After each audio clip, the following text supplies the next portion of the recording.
അവരാദ്യം ഔട്ടായി പോയി. വേറെ നന്നായി ഡാൻസ് കളിക്കുന്ന കുറെ ആൾക്കാർ ആദ്യം ഔട്ടായി പോയി. ഇവര് 5th വരെ വന്നു. അപ്പൊ അങ്ങനെ ഡാൻസിന്റെ സംഭവമല്ല. ഫിനാലയിൽ നമ്മൾ കൊടുത്ത റൗണ്ടിൽ ഒന്ന് അവരുടെ സിഗ്നേച്ചർ റൗണ്ട് ആയിരുന്നു കൊടുത്തത്. ആ സിഗ്നേച്ചർ റൗണ്ടിൽ അവർക്ക് ഏറ്റവും സ്ട്രോങ് ആയിട്ട് തോന്നുന്ന ഏത് പെർഫോമൻസ് ആയിരുന്നു അത് കാഴ്ചവെക്കാം. അവർ കാഴ്ചവെച്ചത് സ്കിറ്റ് ആയിരുന്നു. അത് തന്നെയാണ് അവരുടെ സ്ട്രോങ് ഇതും.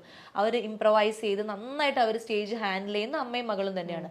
പക്ഷെ അന്നത്തെ ദിവസം അവർ ചെയ്ത പെർഫോമൻസ് ബിലോ ആവറേജ് ആയിരുന്നു. അത് ലാൽ ജോസ് സാറും MG ശ്രീകുമാർ സാറും ശ്വേതാജിയും ഞാനും ഞാൻ പിന്നെ ജഡ്ജ്മെന്റ് പാനലിലേക്ക് പോയില്ല. പക്ഷെ ഇവര് 3 പേരുമാണ് ജഡ്ജ്മെന്റിൽ ഇരിക്കുന്നത്. അവര് എല്ലാവരും കൊടുത്ത മാർക്ക് അങ്ങനെയായിരുന്നു. 10ല് ബിലോ ആവറേജ് മാർക്കാണ് അവർക്ക് കൊടുത്തത്.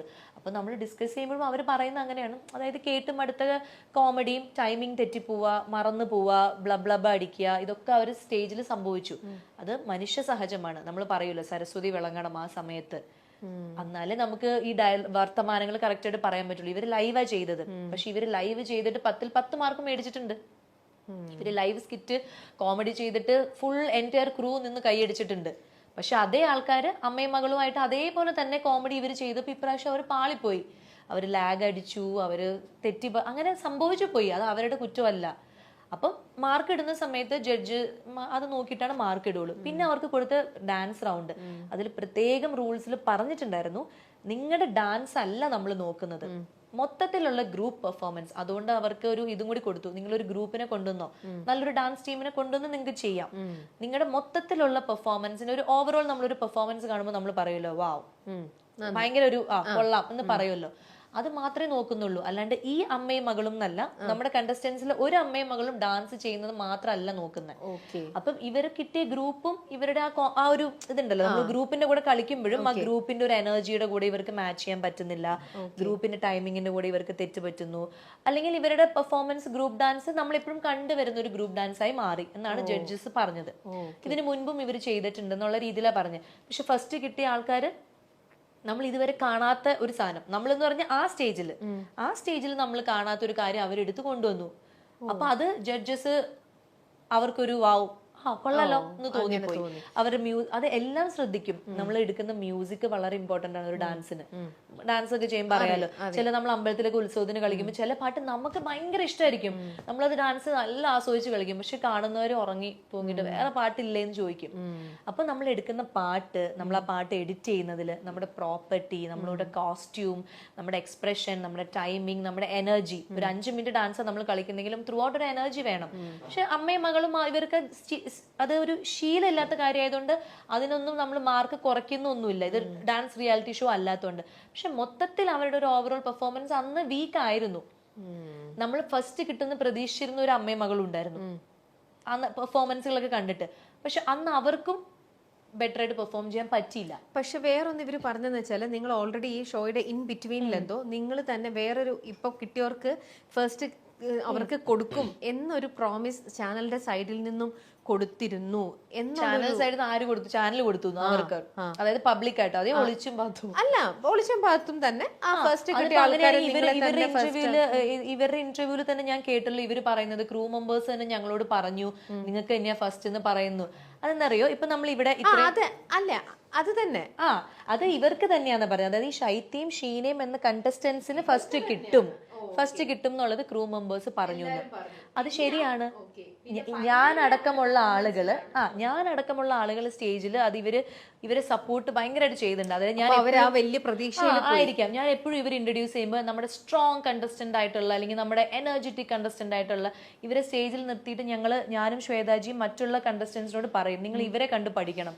ഇവരുടെ ഒരു എന്താ പറയാ സ്പോണ്ടേനിയസ് ആയിട്ട് കാര്യങ്ങൾ എടുക്കുന്നതും എന്ത് ടാസ്ക് കൊടുത്താലും അവർ ചെയ്യും, ഒരു മടിയില്ലാതെ. അമ്മയും മകളും അച്ഛനും ഒക്കെ ചെയ്യും. അപ്പൊ ഞങ്ങൾ എല്ലാവർക്കും പറയുന്നത്, നിങ്ങൾ ഇവരെ മാതൃകയാക്കും, ഇവരെത്ര ഭംഗിയായിട്ടാണ് ഓരോ കാര്യങ്ങൾ ഹാൻഡിൽ ചെയ്യുന്നത്, അതൊക്കെ ഞങ്ങൾ പറഞ്ഞിട്ടുണ്ട്.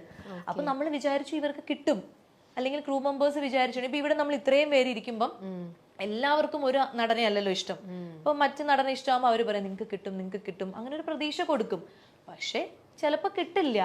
അത് വെച്ചിട്ട് അപ്പൊ എനിക്ക് ഏറ്റവും ഞാൻ അവർ ആ സ്റ്റേജിൽ അവർ സപ്പോർട്ട് ചെയ്ത് പറയാത്തതിന്റെ മെയിൻ ഒരു റീസൺ എന്ന് പറഞ്ഞു കഴിഞ്ഞാൽ, എന്ത് തന്നെ ആയിക്കോട്ടെ, എന്ത് തന്നെ ഇഷ്യൂസ് ആയിക്കോട്ടെ, എങ്ങനെ വന്നാൽ അത് പറ്റിച്ചു, അത് എന്ത് വാട്ട് എവർ, നമ്മളൊരു സ്റ്റേജിൽ നിന്ന് നമ്മൾ അത്രയും ഒരു വർഷം ആ സ്റ്റേജ് തൊട്ട് തൊഴുത് നമ്മളവിടെ ഡാൻസ് കളിച്ചു, നമ്മൾ പാട്ട് പാടി, ആ അമ്മയുടെ അരങ്ങേറ്റം ആ സ്റ്റേജിലാണ് നടന്നത്.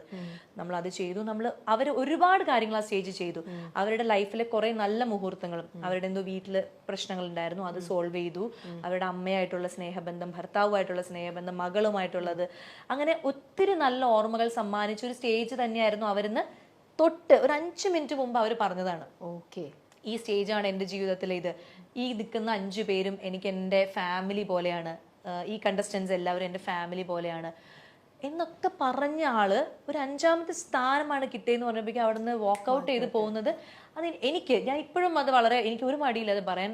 ഒരു കലാകാരനും കലാകാരിയും അത് ചെയ്യാൻ പാടില്ല.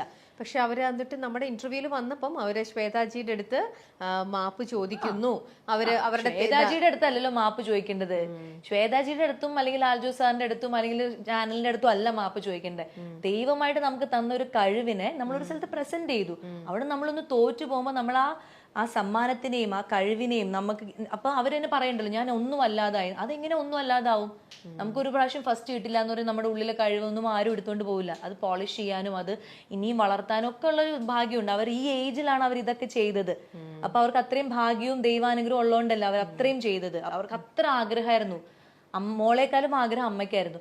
അപ്പം ഒരു കലാകാരനും കലാകാരിയും അങ്ങനെ ഒരു നമ്മളെ വളർത്തിയ ഒരു സ്റ്റേജ് അല്ലെങ്കിൽ നമ്മൾ കാല് വെച്ച സ്റ്റേജിനെ ഡിസ്റെസ്പെക്ട് ചെയ്ത് പോകുന്നത്, അതുപോലെ കൂടെ നിൽക്കുന്ന ആള്. ഇപ്പം നമുക്ക് തമ്മിലൊരു കോമ്പറ്റീഷൻ ഉണ്ടെങ്കിലും ചേച്ചിക്ക് ഒരു സമ്മാനം കിട്ടുന്നത് അവിടെ നിന്ന് കണ്ട് അഭിനന്ദിക്കാന്ന് പറയുന്നത് ഒരു കലാകാരന്റെ ലക്ഷണമാണ്.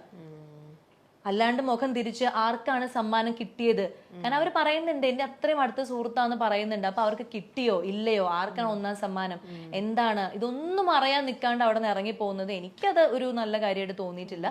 അപ്പൊ ഞാൻ ഉടനെ തന്നെ ഞങ്ങൾക്കൊരു ഗ്രൂപ്പ് ഉണ്ടായിരുന്നു. അപ്പൊ ഞാൻ ആ ഗ്രൂപ്പിൽ പോയിട്ട് പറഞ്ഞു ഇങ്ങനെ, അതായത് അപ്പൊ നമ്മളെയൊക്കെ സ്നേഹിച്ചത് വെറുതെ ആണോ എന്നുള്ളത് എനിക്കൊരു ഡൗട്ട് ഉണ്ട്. ഇത്രയും മോളാണ് എന്റെ ഇതാണ് ഫസ്റ്റ് കിട്ടിയ കുട്ടി, അവര് ഭയങ്കര സ്നേഹമായിരുന്നു. അവര് ഓരോ കാര്യത്തിന് ഹെൽപ്പ് ചെയ്യൊക്കെ ചെയ്യുമ്പോൾ നമ്മൾ തന്നെ പല പ്രാവശ്യം സ്റ്റേജിൽ പറഞ്ഞിട്ടുണ്ട്, ഷീന ചേച്ചിയുടെ പോലത്തെ ഹെൽപ്പിംഗ് മെന്റാലിറ്റി ഉണ്ടാവുന്നതാണ് ഒരു നല്ല അമ്മയുടെ ക്വാളിറ്റി എന്ന് ശ്വേതാജി 40 വട്ടം പറഞ്ഞിട്ടുണ്ട്.